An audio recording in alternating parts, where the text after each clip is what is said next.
जिंदगी अभी खत्म नहीं हुई, बस फर्क सिर्फ इतना है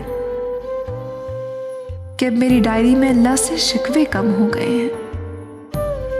मैंने इन चीजों पर राजी होना सीख लिया है जो वो मुझे अता करता है, और उन चीजों की तलाश छोड़ दी है जो ला हासिल है।